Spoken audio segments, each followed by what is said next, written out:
नमस्कार, मैं अदिति कुशवाहा। चलिए देखते हैं झारखंड की 15 फटाफट बड़ी खबरों को। झारखंड में लागू होगा नो हेलमेट नो पेट्रोल अभियान, जबरन पेट्रोल मांगने वालों पर एक्शन। सड़क दुर्घटनाओं पर अंकुश लगाने के लिए रांची पुलिस पेट्रोल पंप संचालकों पर अभियान को लेकर शिकंजा कसना शुरू कर दिया है। Police no helmet no petrol अभियान को सख्ती से लागू कराएगी। रांची पुलिस ने सभी पेट्रोल पंप संचालकों को इस अभियान को सख्ती से पालन करने का निर्देश दिया है। कैट परीक्षा में टाइम, रांची ने लहराया परचम। प्रत्येक वर्ष की तरह इस वर्ष भी टाइम रांची के विद्यार्थियों ने कैट 2023 परीक्षा में बाजी मारी है। सौम्या गुप्ता ने 98.83, हिमांशु द्विवेदी ने 98.81, प्रवीण महतो ने 98.12, कृष्ण मोहन ने 97.35, श्रुति मेहोत्रा ने 92.7, अर्शनीत कौर ने 96.99 और वैभव भारद्वाज ने 96.88 परसेंटाइल हासिल किया है। टाइम रांची की डायरेक्टर स्वप्ना संचिता ने सफल छात्रों को बधाई दी। झारखंड में एनडीआरएफ ने बाढ़ से निपटने के लिए किया मॉक ड्रिल। एनडीआरएफ की टीम ने वेट एवं ड्राई रेस्क्यू मॉक ड्रिल की। इस दौरान एसओ देवीकांत पांडे के नेतृत्व में 14 सदस्यीय एनडीआरएफ की टीम ने मॉक ड्रिल के माध्यम से पानी में डूब रहे लोगों को कैसे बचाया जाता है, एनडीआरएफ के जवान ड्रिप ड्राइव कैसे करते हैं, डूबे हुए व्यक्ति को पानी से कैसे बाहर निकालते हैं, बाहर निकालकर कैसे व्यक्ति के शरीर से पानी बाहर निकाला जाता है जिससे उसकी जान बचाई जा सके आदि का डेमो किया। हेमंत सोरेन का ऐलान, अगले चुनाव में फिर बनेगी जेएमएम की सरकार। मुख्यमंत्री हेमंत सोरेन ने कहा कि हमारी सरकार बनने के 1 घंटे बाद से ही विपक्ष इसे गिराने की योजनाएं बनाने लगा, लेकिन हमारी सरकार न केवल अपना कार्यकाल पूरा करेगी बल्कि अगली सरकार भी हम ही बनाएंगे। मुख्यमंत्री झारखंड विधानसभा के शीतकालीन सत्र के अंतिम दिन समापन भाषण दे रहे थे। सीएम ने कहा कि जब तक सांस है हमारे कदम चलते रहेंगे। सांसद निशिकांत दुबे की पीआईएल पर अब 2 जनवरी को सुनवाई। गोड्डा सांसद निशिकांत दुबे ने देवघर स्थित एम्स अस्पताल में मूलभूत सुविधाएं उपलब्ध कराने के लिए जनहित याचिका दायर की है, जिस पर शुक्रवार को झारखंड हाईकोर्ट में आंशिक सुनवाई हुई। इसके बाद चीफ जस्टिस संजय कुमार मिश्रा और जस्टिस आनंद सेन की बेंच ने मामले की अगली सुनवाई के लिए 2 जनवरी की तिथि निर्धारित की है। सांसद निशिकांत दुबे की ओर से अधिवक्ता दिवाकर उपाध्याय अदालत में पक्ष रख रहे हैं।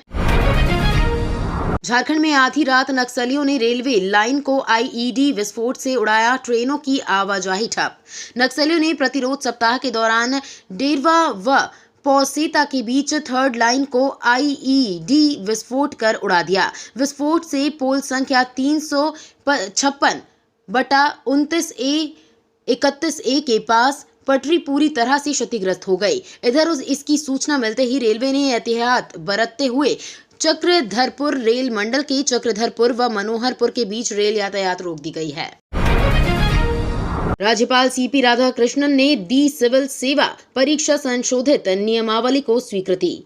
राज्यपाल सीपी राधाकृष्णन ने झारखंड संयुक्त सिविल सेवा परीक्षा संशोधित नियमावली को स्वीकृति प्रदान कर दी है। इसके साथ ही कार्मिक प्रशासनिक विभाग ने गजट अधिसूचना भी जारी कर दिया है। इस नियमावली को the Jharkhand combined civil services examination rules 2023 कहा जाएगा। इस नियमावली के तहत मुख्य रूप से अब विज्ञापन वर्ष के 1 अगस्त की तिथि को न्यूनतम आयु सीमा 21 वर्ष व अधिकतम आयु सीमा 35 वर्ष निर्धारित की गई है।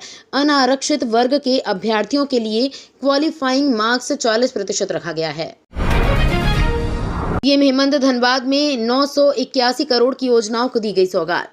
मुख्यमंत्री हेमंत सोरेन धनबाद में हैं। आपकी योजना, आपकी सरकार, आपके द्वार कार्यक्रम के तहत सीएम यहां जनता से सीधा संवाद की श्री सोरेन धनबाद को 981 करोड़ रुपए की योजनाओं की सौगात दी। उसके साथ ग्रामीण विकास मंत्री आलमगीर आलम, श्रम नियोजन एवं प्रशिक्षण मंत्री सत्यानंद भोक्ता भी कार्यक्रम में शामिल हैं। उपायुक्त वरुण रंजन ने बताया कि सीएम के दौरे को लेकर प्रशासनिक तैयारी पूरी की थी। हथियार और लेवी की राशि के साथ जेजेएमपी के 4 उग्रवादी गिरफ्तार। लातेहार जिले के छिपा दोहर पुलिस ने जेजेएमपी के 4 उग्रवादियों को हथियार और वसूली गई लेवी की राशि के साथ गिरफ्तार किया है। पुलिस ने उग्रवादियों को गिरफ्तार करने में सफलता पाई। हालांकि छिपा दोहर थाना परिसर में बरवाडीह सर्किल इंस्पेक्टर अनिल उराव ने प्रेस वार्ता कर उक्त आशय की जानकारी दी है। उन्होंने बताया कि गुप्त सूचना मिली थी कि थाना क्षेत्र के हंसराज टोला में नवीन की तिर्की के घर के पास अज्ञात अपराधी हथियार के साथ पहुंचे और ग्रामीणों के साथ गाली गलौज और मारपीट कर रहे हैं। प्याज के बाद अब लहसुन की कीमतों में उछाल। सर्दियों के मौसम में प्याज के बाद अब लहसुन की कीमतों में आग लग गई है। पिछले कुछ हफ्तों में देश में खुदरा बाजार में लहसुन के दाम 300 से 400 किलो तक पहुंच गए हैं। थोक बाजार में इसकी कीमत 150 से 250 प्रति किलोग्राम तक है। इस बार खराब मौसम के कारण लहसुन की फसल को नुकसान हुआ है। व्यापारियों का मानना है कि जनवरी के अंत तक खुदरा बाजार में लहसुन की कीमत 250 से 350 किलो के बीच बनी रह सकती है। धोनी ने कहा, रिटायरमेंट के बाद सेना के साथ थोड़ा और समय बिताना चाहता हूं। सीएसके के कप्तान एमएस धोनी ने अपनी रिटायरमेंट के बाद की योजनाओं पर एक इवेंट में खुलकर बात की थी। धोनी ने कहा कि फिलहाल वो आईपीएल खेल रहे हैं, देखना दिलचस्प होगा कि क्रिकेट के बाद क्या करता हूं। माही ने कहा कि मैं सेना के साथ थोड़ा और समय बिताना चाहता हूं। बता दें कि धोनी को टेरिटोरियल आर्मी में लेफ्टिनेंट कर्नल की मानद रैंक प्राप्त है। बाबा बागेश्वर धाम कार्यक्रम मामले में झारखंड हाईकोर्ट का बड़ा फैसला। झारखंड हाईकोर्ट के जस्टिस गौतम कुमार चौधरी की अदालत ने पलामू में 10 से 15 फरवरी 2024 तक बाबा बागेश्वर धाम सरकार पंडित धीरेन्द्र कृष्ण शास्त्री के प्रस्तावित कार्यक्रम की अनुमति को लेकर दायर याचिका पर सुनवाई की। प्रार्थी का पक्ष सुनने के बाद अदालत ने पलामू में उपायुक्त को सख्त निर्देश दिया। अदालत ने कहा कि धार्मिक आयोजन करना लोगों का मौलिक अधिकार है। इस तरह के आयोजन को रोकना संवैधानिक रूप से उचित नहीं है। झारखंड में शिक्षा विभाग कराएगा SGFI प्रतियोगिता। School games federation of India के तहत राष्ट्रीय स्कूल खेल के आयोजन लेकर झारखंड खेल विभाग और शिक्षा विभाग में देखा गया। शिक्षा विभाग के राज्य कार्यक्रम पदाधिकारी धीरसेन ए सोरेंग ने SGFI प्रतियोगिता कराने को लेकर विभाग की बात साफ कर दी। उन्होंने कहा कि शिक्षा विभाग की SGFI प्रतियोगिता कराएगा। झारखंड को 6 खेलों की मेजबानी मिली है, जिसके लिए विभाग पूरी तरह से तैयार है। राजधानी में चारों तरफ मची है क्रिसमस गैदरिंग की धूम।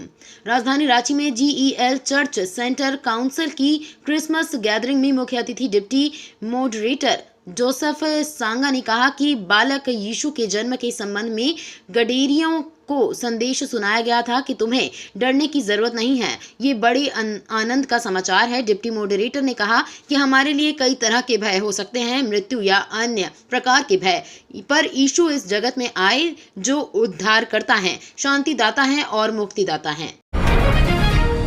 एक ही जगह 3 साल तक काम कर चुके अफसरों को हटाने के निर्देश।